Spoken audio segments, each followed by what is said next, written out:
Bonjour à tous et bienvenue dans cette deuxième capsule vidéo qui portera sur la charge et la masse d'un atome.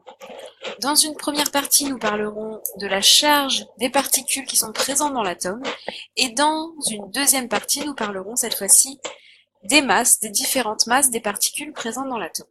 Première partie, nous allons parler de la charge.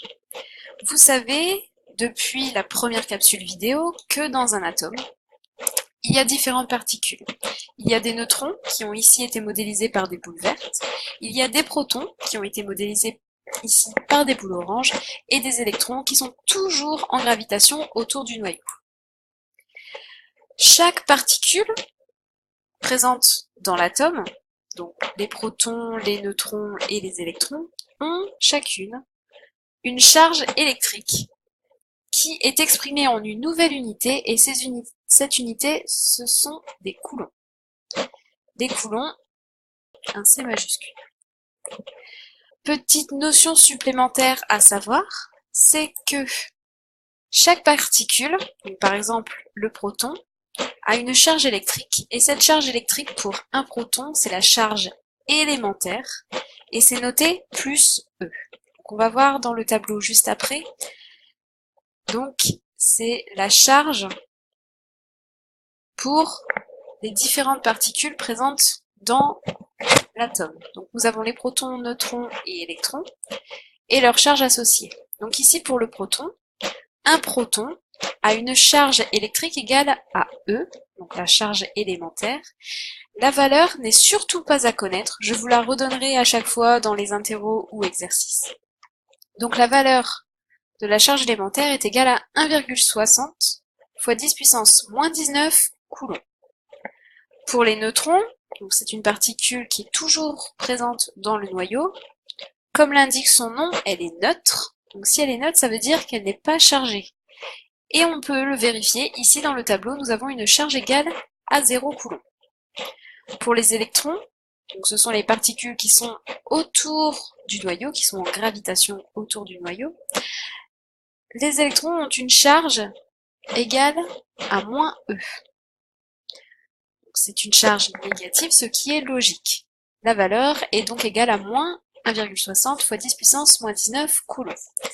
Que peut-on remarquer sur les charges? Donc on peut remarquer qu'un proton, ça a la charge exactement opposée à celle d'un électron. Donc ça veut dire que si on a dans un atome un proton et un électron, si on fait la somme des deux, on aura bien quelque chose de neutre. Donc ça correspond bien au modèle de l'atome que je vous ai appris depuis la première capsule. Donc je rappelle, ces valeurs ne sont surtout pas à apprendre.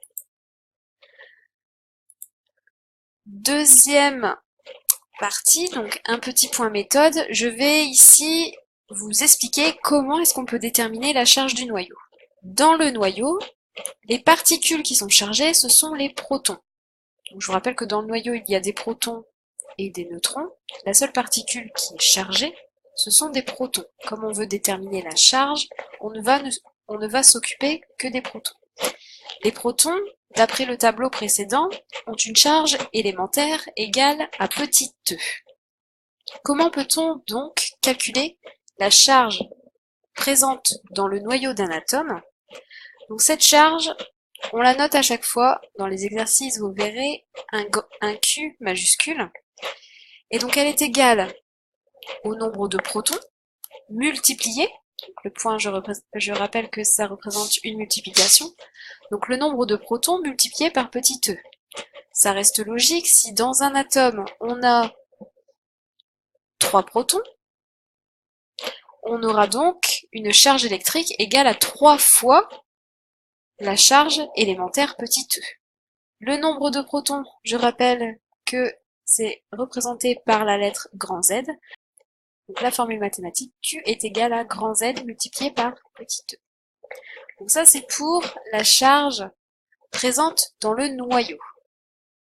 C'est une charge qui est positive, ce qui reste logique puisque le noyau est chargé positivement. Pour un deuxième point méthode sur la détermination, cette fois-ci de la charge du nuage électronique. Donc le nuage électronique, c'est les électrons qui sont en gravitation autour du noyau. Dans le nuage électronique, les particules qui sont chargées, ce sont des électrons. Ces électrons portent la charge élémentaire moins E. Pour déterminer donc la charge électrique du nuage électronique, on va le noter Q'.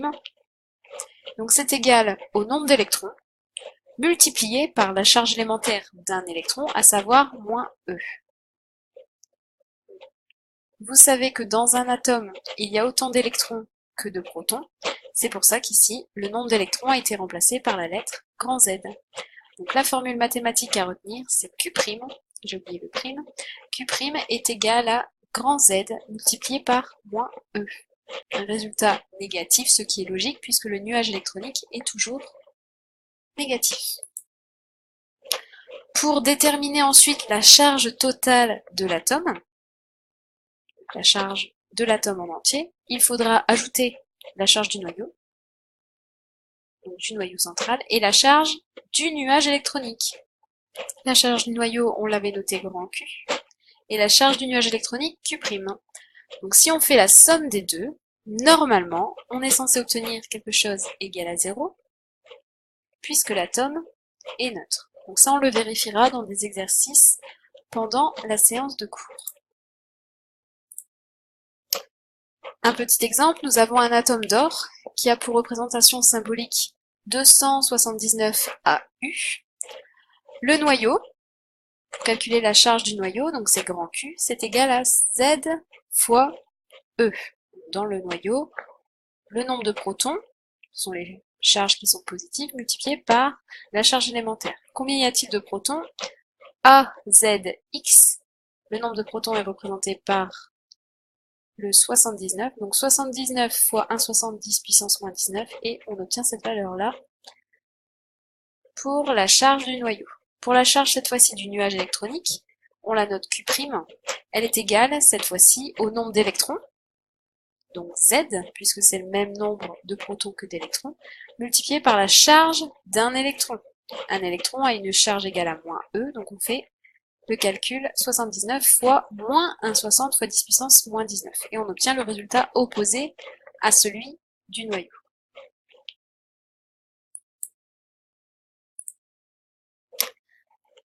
Deuxième partie, nous allons parler cette fois-ci de la masse d'un atome. Donc toujours dans cet atome, nous avons trois particules, neutrons, protons et électrons. Chaque particule a une certaine masse. Donc toujours, le tableau n'est surtout pas à retenir, c'est vraiment à titre indicatif, il ne faut pas retenir les valeurs. Je voudrais juste vous montrer quelque chose à partir de ce tableau. Nous avons des protons qui a pour masse cette valeur, 1,6726 fois 10 puissance moins 27, des neutrons qui ont quasiment la même masse, et les électrons qui ont une masse un peu plus faible, 9,1093 fois 10 puissance moins 31. Que remarque-t-on? On peut remarquer que la masse d'un proton et la masse d'un neutron sont quasiment voisines. Donc il y a vraiment une toute petite différence entre ces deux particules. Et donc, on peut approximer le fait que la masse d'un proton soit égale à la masse d'un neutron. Et je vous rappelle que les protons et les neutrons forment ensemble des nucléons. Donc la masse d'un proton est égale à la masse d'un neutron qui est elle-même égale à la masse d'un nucléon. On peut maintenant constater une deuxième chose, c'est que la masse d'un électron, elle est très très petite devant celle d'un neutron ou d'un proton. Donc elle est environ 2000 fois plus petite. Là on peut voir qu'il y a un facteur de différence. Donc elle est 2000 fois plus petite, donc on peut négliger la masse de l'électron par rapport à la masse du nucléon. Donc la masse est négligeable. Donc on peut en conclure que la masse d'un atome est égale à la masse de son noyau, puisque les électrons ont une masse très très faible. Donc si la masse de l'atome est égale à la masse de son noyau, c'est que la masse est égale à la masse de ses nucléons, puisque dans le noyau nous avons les nucléons. On néglige vraiment les électrons qui circulent autour de ce noyau. Point méthode, calcul d'une masse. Donc la masse d'un atome, comme je vous l'ai dit, c'est égal à la masse d'un noyau. Dans un noyau, on a un certain nombre de nucléons, donc le nombre de nucléons, et on va du coup le multiplier par la masse d'un seul nucléon. Comme ça, on aura la masse au total de tous les nucléons, et tous les nucléons, ça forme le noyau. Le nombre de nucléons est repéré par la lettre grand A, donc grand A fois la masse d'un nucléon.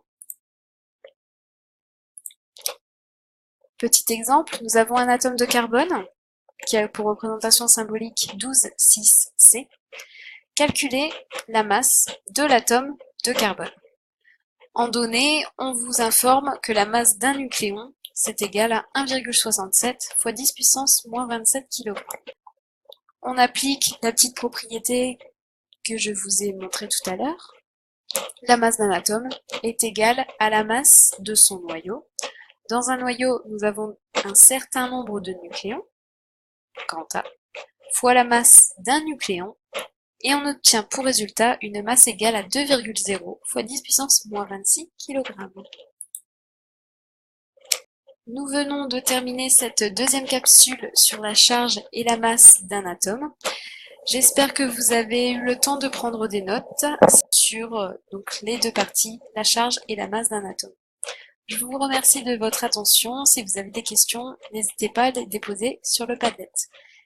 Et n'oubliez pas également de répondre au questionnaire en ligne. Bonne journée!